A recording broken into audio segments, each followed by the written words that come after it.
The one thing they all have in common, I think, is they're hungry. And I know that sounds simplistic, but I believe that's the single most important element that separates the quality of people's lives.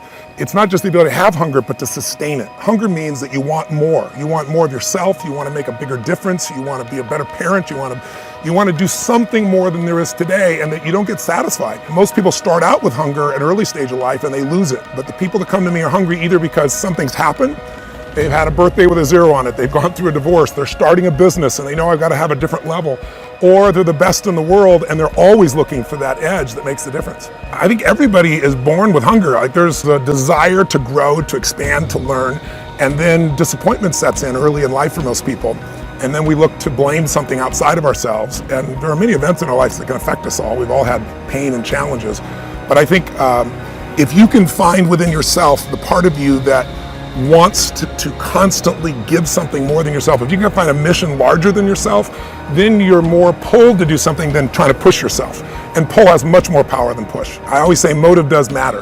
That if your motive is to serve something greater, there is an energy that comes up inside of you. So I feed 2 million people a year because somebody fed my family when I was 11 years old, and now this year we're feeding 4 million. I want to do more in that area. And every business I'm in, that drive just doesn't go away.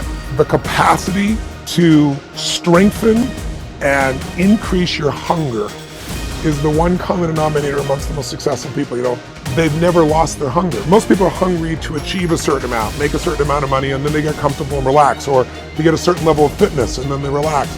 But Richard is as driven today as when he was 16 years old starting. I mean, he's like on fire, and he's 65 years old. Warren Buffett is 85 years old. He's as driven today as when, he began the journey, right? I believe intelligence.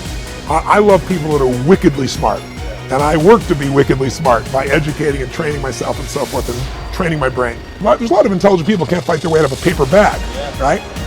Hunger is the ultimate driver, because if you're hungry, you can get the strategy, you can get the answer. If you can't model it, you can find it. So hunger, modeling would be maybe the next best skill. Knowing that success leaves clues. The best way is get around where it's better and things will hit you. Who you spend time with is who you become. How bad do you want your goal right now? Do you want it as bad as breathing? Do you want it as bad as anything you ever wanted in your life? And if you calibrate it at the highest enough levels, what I found is the people that are the hungriest, they find a way.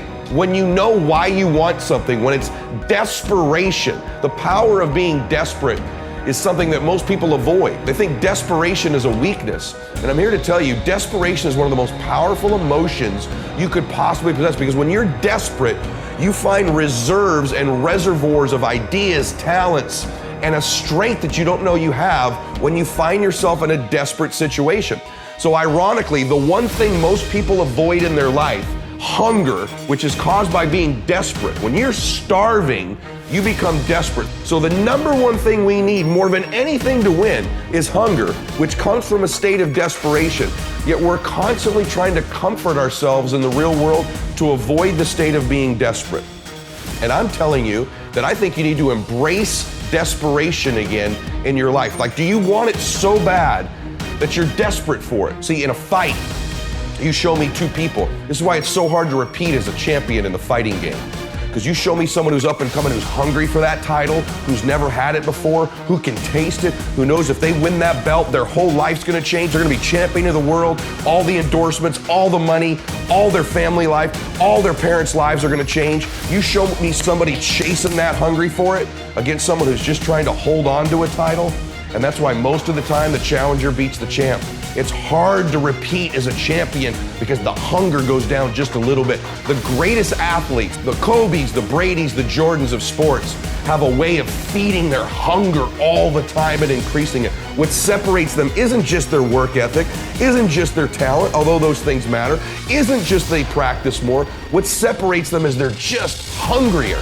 They somehow find a way as they climb up the ranks and win championships to get even hungrier for more, where 99% of the athletes lose just a little bit of their edge once they get that first championship, that first pro contract, that first big amount of money, that first world championship. They just lose their hunger a little bit. And then there's the elite. They get hungrier. It feeds the beast.